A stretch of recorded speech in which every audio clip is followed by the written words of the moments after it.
Cette Honda Civic de 11e génération est passée à une motorisation hybride complète EHEV et a adopté un style plus discret qui a été légèrement affiné dans cette version mise à jour. Comme auparavant, cette voiture est légèrement plus grande que ses rivales directes du segment des compacts familiales et offre tout le savoir-faire de la marque en matière de technologie hybride essence électrique, ce qui s'avère être assez conséquent. Ici, nous allons essayer de vous dire tout ce que vous devez vraiment savoir sur cette voiture, d'une manière que vous ne trouverez nulle part ailleurs.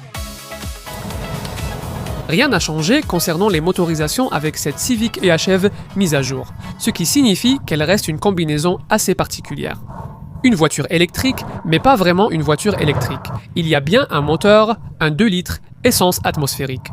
Mais son rôle principal est de générer de l'énergie pour une petite batterie lithium-ion de 1,05 kWh qui alimente 2 moteurs électriques. La puissance est annoncée à 184 chevaux avec 315 Nm de couple. À la différence des hybrides complets Toyota ou Hyundai, celui-ci n'a pas de boîte de vitesse entre le groupe motopropulseur et les roues. À la place, le système EHEV passe lui-même de manière transparente entre les modes électrique, hybride et thermique, qui ne sont pas sélectionnables par le conducteur, mais intégrés au fonctionnement du groupe motopropulseur. Le mode électrique vous propulse au démarrage et à basse vitesse, et le mode hybride intervient lorsque vous avez besoin d'une accélération supplémentaire. Ce n'est qu'à vitesse élevée et constante que le mode thermique s'enclenche. Mais cela ne dure que brièvement, car à l'approche de la vitesse maximale, l'énergie nécessaire à la propulsion augmente. À nouveau, le système repasse en mode hybride pour libérer toute la puissance des moteurs électriques. Honda présente cela comme une hybride pensée pour les amateurs de conduite. Basée sur le fait que beaucoup d'éléments invisibles ont été conçus en fonction des exigences de haute performance de la regrettée génération FL5 de la Civic Type R, la compacte sportive, aujourd'hui arrêtée, cette Civic hybride est, bien sûr, une toute autre paire de manches. Mais elle reste tout de même assez rapide, atteignant les 100 km/h en environ 8 secondes.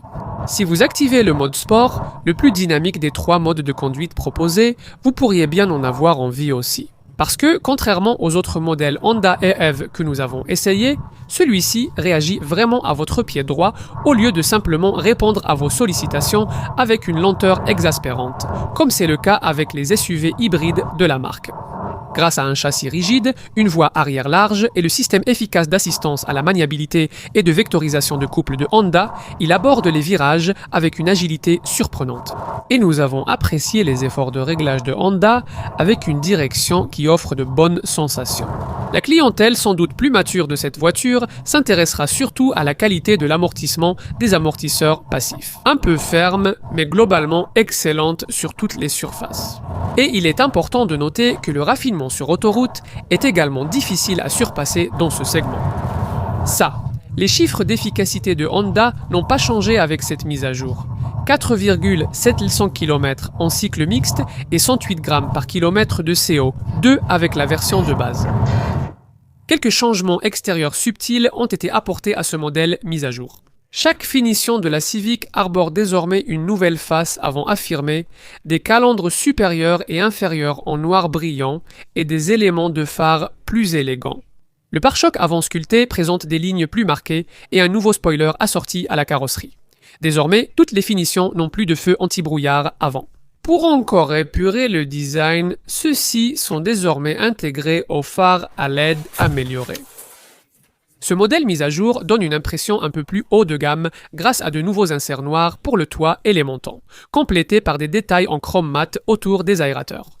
Pour le reste, rien ne change. Honda poursuit son approche de design intérieur minimaliste et centré sur l'humain qu'elle a inauguré avec ses modèles actuels HR-V et Jazz U HEV. Cela inclut ce panneau décoratif en nid d'abeille avec des aérateurs intégrés qui s'étend sur toute la largeur du tableau de bord.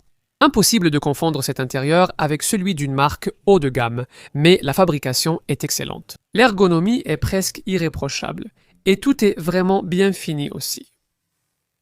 Ce que vous voyez derrière le volant 3 branches, agréable en main, varie selon la finition choisie. Les modèles d'entrée de gamme n'ont droit qu'à un simple écran multi-information de 7 pouces, mais sinon, vous bénéficiez de ce écran conducteur LCD de 10,2 pouces. L'écran d'infodivertissement n'a pas changé non plus. Il fait toujours 9 pouces avec navigation intégrée, Honda Personal Assistant, commande vocale, ainsi qu'Apple CarPlay et Android Auto. La connectivité téléphonique, malheureusement, n'est toujours pas sans fil. Et à ce sujet, un chargeur de téléphone sans fil est désormais de série. Pratique. D'accord, il est temps de jeter un œil à l'arrière. Où cette génération actuelle de la Civic bénéficie d'un empattement plus lent que les anciens modèles. Et il y a de grandes vitres latérales pour augmenter la sensation d'espace. En plus, le design unique du haillon arrière améliore la garde au toit. Terminons par un regard dans le coffre. Les précédentes Civic offraient toujours un grand coffre, et ce modèle poursuit cette tradition. La capacité de 410 litres n'égale pas tout à fait celle des versions hybrides de la Kia Niro et de la Hyundai Kona. Mais c'est bien plus grand que les 313 litres que vous obtenez dans une Toyota Corolla hybride à prix comparable. La Civic HEV donne toujours l'impression d'être une voiture un peu plus grande et plus mature que ses rivales directes. Et elle est proposée à un niveau de prix qui, chez pas mal d'autres marques du segment des compacts familiales, ne vous donnerait droit qu'à une technologie mild hybrid relativement inefficace, pensée à la Golf ou à l'Octavia. Elle promet aussi d'être plus sûre. Tout cela pourrait bien suffire à permettre à cette Civic de 11e génération de continuer à séduire au-delà de sa clientèle traditionnelle.